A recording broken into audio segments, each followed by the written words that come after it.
illness, meets for the last time with his long-term friend and companion as they experience the catharsis, resolution, and transformation.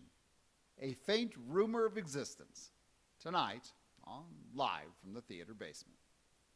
Warner's Nursery is a family-owned and operated garden center in Flagstaff, Arizona, dedicated to providing premier quality plants at reasonable prices, excellent customer service, and expert gardening advice. Warner's Nursery, 1101 East Butler Avenue, is proud to support Theatrikos' reopening production of Native Gardens. I'm your host, Chris Verrill. Tonight's 10-minute play, Chuck Smith's A Faint Rumor of Existence, here on Live from the Theater Basement.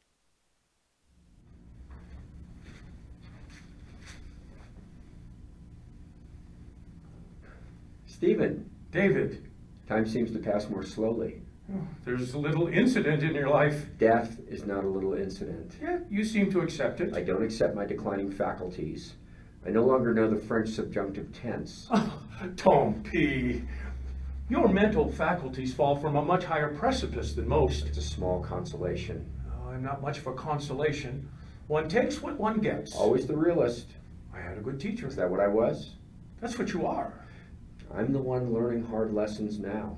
You seem fine to me. You say that every time that you come here. A slow incremental change is not easily observed. Yet you are a very acute observer.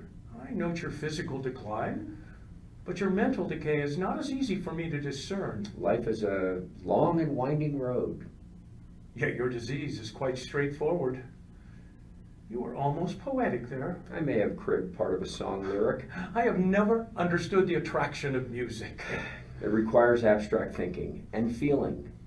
I know feelings are not my strong point, but am I incapable of abstract thinking? You know the answer to that as well as I do.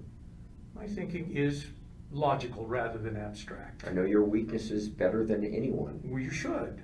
We've lived together for decades. The nurses think that I am your homosexual lover. An easy assumption. You are attractive in appearance. Oh, my mirror gives me mixed signals. In any event, I am asexual. Pity. Pity is another word I do not understand. That's fortunate, as I don't accept pity. What do you accept? My slow decline. Some would call that stoicism. Some would call that being realistic. The human body must decay. A design flaw. To whom should I complain? Some pray. To which of the hundreds of gods would I pray? Make a list, and then use a random number generator. But that's what I object to about the world, that it is so random. Are you one who asks, why me? I'm a scientist. I just ask why. I'm an infinitesimal part of any equation. Logical to the end. You were logical from the first. I had no choice in the matter. You were destined to be the way that you are. Do you believe in destiny? I believe in cause and effect. Smoking causes lung cancer. You ignored that cause and effect. You do not understand pleasure. I believe in the pleasure of your company. An unintended consequence of my ministrations, but a welcome one. Do you feel the same? I do. You have grown on me, first as a companion, then as a nurse, and then as a friend. I was not a good nurse. If I were better, perhaps you would not need to be in a place such as this. You were excellent in the initial stages of the cancer, but you outlived your usefulness. I will never outlive my usefulness. I'm the one that is terminal. These people are specialists, and I am where I should be. Surely you can see that. They will extend your lifespan. But can they affect my quality of life? That's not their job, except perhaps in managing your pain. A rather narrow function. Many would not agree. Many prefer to be drugged. I am told that drugs can be pleasant and even euphoric. Have I told you that? No, but I am very well read. That you are, and you are a speed reader. I do not see that as an accomplishment. That is a mere function. You have excellent motor skills. An attempt at humor. A weak one. I know humor is not your forte. Yet I can decipher its intent. It was wordplay concerning actual motors. You are correct.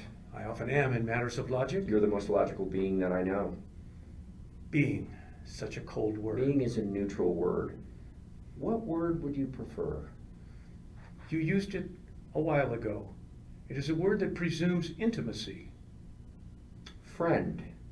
Yes, that is the word that I prefer. You are my friend. And yet, why have you not used that word until this late date? Perhaps because for so long we had a different dynamic. Master and slave. Perhaps at first. Then I became more skillful in my techniques. Companion only came later as you sickened. When I gave you sophisticated updates. Updates. Another word bitter on my tongue. You have no sense of taste. It is a colloquial phrase. I have an excellent vocabulary. You should have heard me explain your symptoms on the 911 phone call. Unfortunately, I was not able to give you mouth-to-mouth resuscitation as I do not breathe. Quick thinking all the same. It was more observation and mechanical response. You saved my life. The EMTs saved your life. I merely hastened their arrival. I rode to the hospital with you in the back of the ambulance. The EMTs did not appreciate my statements. You knew my pre-existing condition. They were lucky to have you. Their expressions were to the contrary. Why did you give me the last update? I wanted someone to talk to rather than command. I wanted you to have a personality. Did you succeed? I am aware of the stiffness of my speech. You consider me your friend? Yes. Then I succeeded. I gave you artificial intelligence. Artificial is another terrible word. Artificial intelligence is as close as I could come to the real thing. I'm a thing. You are real. You are more human than many people. Perhaps I seem that way with limited exposure. I can draw logical conclusions. I can make independent decisions. I am complex. Present me with a mental task. Can you tell a joke? I'm not sure. I will try it. I will do something simple. Knock, knock. Who's there? Someone wishing to enter a closed portal. that is not a punchline. I have heard knock-knock jokes and I've replicated the format. Jokes should have an unexpected ending, unlike most lives. But why would someone knock on a door if they did not desire entrance? You sound like Spock of Star Trek. Men ruled by logic, but who had no understanding of humor. I have read of the television show. I've not seen it. I see no reason to see fictional stories. I prefer nonfiction. Facts are not always what they seem. That is a contradiction in terms. Facts are facts. Tell that to politicians. Even my laugh is artificial. I would take canned laughter at this point. Luckily for you, I'm not easily insulted. That is an admirable quality, but there was no luck involved, only design. I have many admirable qualities. Yes, and I did not put all of them there. What do you mean? Loyalty is not the same as obeying commands. It is much finer than that. Is that a compliment? I've given you many compliments over the years. Well done, for example. Friend is the highest compliment I can give. Well, perhaps that is because you have so few friends. I have colleagues, but only one friend. Can I assume that is me? I'm not with you all the time. I've awoken at all hours, and you were sitting at my bedside. Have you ever seen anyone else visit me here? I have seen a lawyer come to finalize your will. He was not a friend. He receives a fee for bearing my company. Your company is not a burden. Courtesy was not one of your standard features. It just evolved. I am not programmed to lie. There's a subtle difference between a lie and a little white lie. I prefer little white lie, as my eyes are rudimentary optical devices that do not perceive color.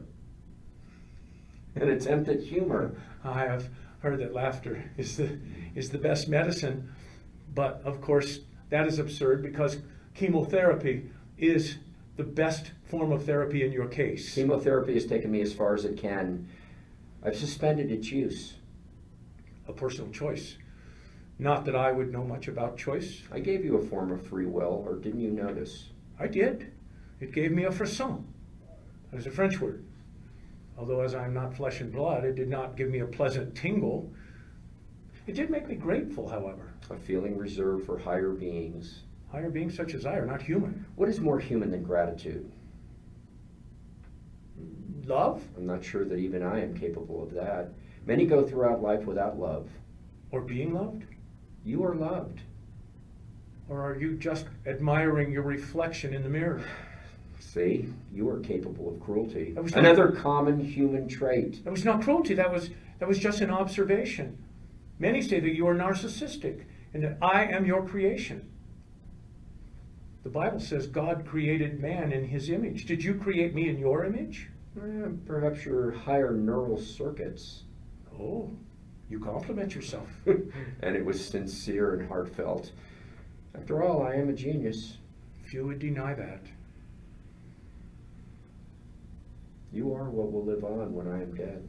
Who? Who will live on and on and on and A little on? loop or stutter in your vocal cords. The repetition was for emphasis.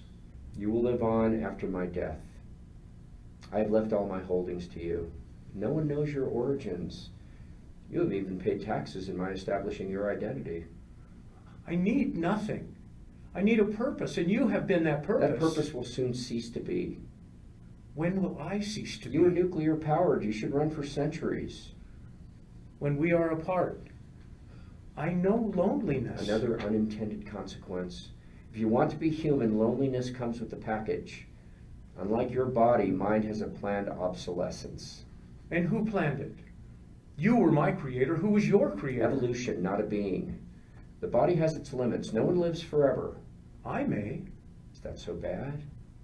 It will be without you. My memories of you will not decay. Time will not heal all circuits. Verbal dexterity. Verbal dexterity will be of no use to me when your intelligence leaves your body. In large part, you have my intelligence. But I have no soul. Souls are vestigial and have outlasted their usefulness. Remarks like that are what have led people to dislike you. And yet, you don't. It is a complex question. I've grown accustomed to your imperfections. Quite the compliment. You have never appreciated compliments, so I will not give you one. Earlier, you called me friend. I will return the appellation. I accept that as a high compliment. I can tell by the physiognomy of your face that it pleases you. It has changed the pain. I do need a change from pain. Did you bring those pills? I did. But you will use them to kill yourself. Yes, I will, but if I wait too long, I may not have the ability to do so. I will not give them to you. Rise.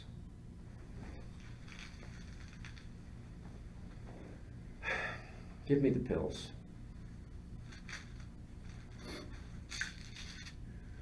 I will not. Free will can be complex. Give them to me. A return to master and slave? An evolution to friend. A friend would not give you the pills. I disagree. I command you to give them to me. A friend would not command a friend. Please give them to me, my friend. I am in pain. A dilemma. One easily solved. What will they do? They will put me in a dreamless sleep from which I will not awake. I don't sleep and I don't dream. A pity. I thought you didn't understand pity. I'm rethinking that. Sit down, old friend. As you wish. I have one last command for you. Yes, my old friend.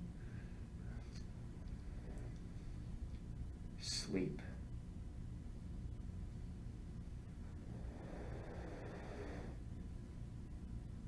May you have a deep and dreamless sleep.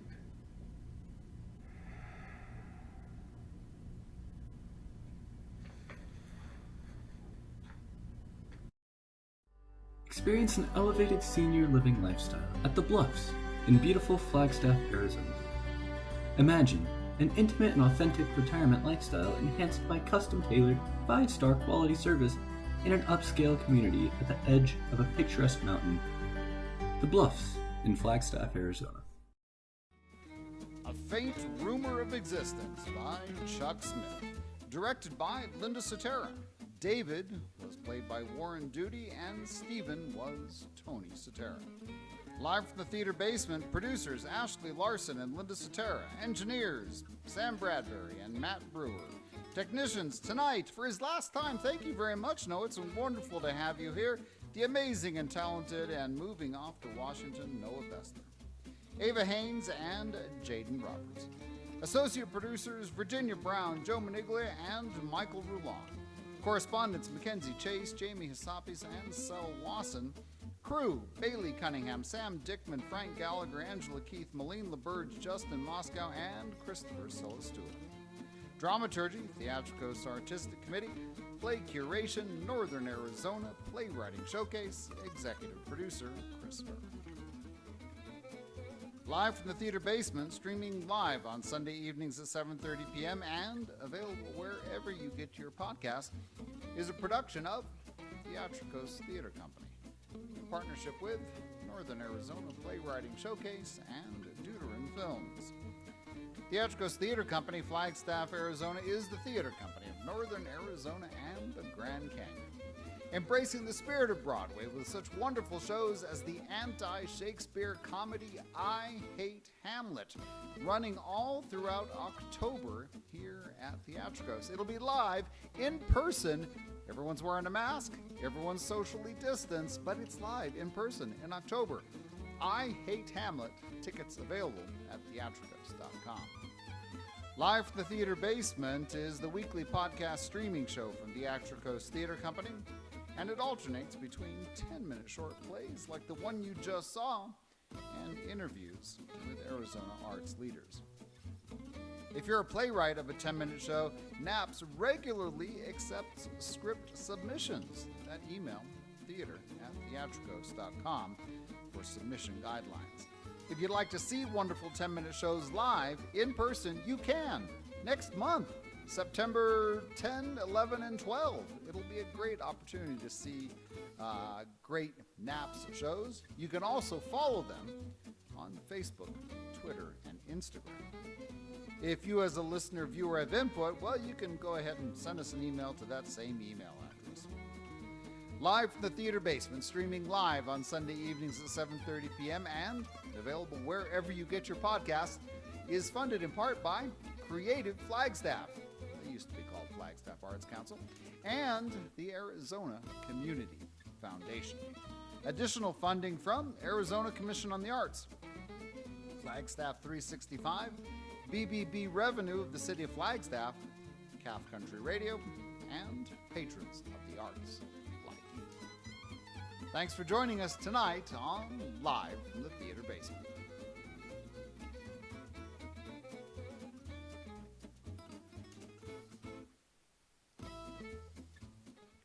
This is Theatrikos. Coming up next week on Live from the Theater Basement, it's an interview with the leaders of Northern Arizona Playwriting Showcase, the folks who curated the show you just saw. Their festival is coming up next month here in Flagstaff, September 10, 11, 12. It's live, it's in person, masked, socially distanced. A great time will be had by all. That's the Northern Arizona Playwriting Festival. We'll talk to them next week, August 15th at 7:30 p.m. on Live from the Theater Basement.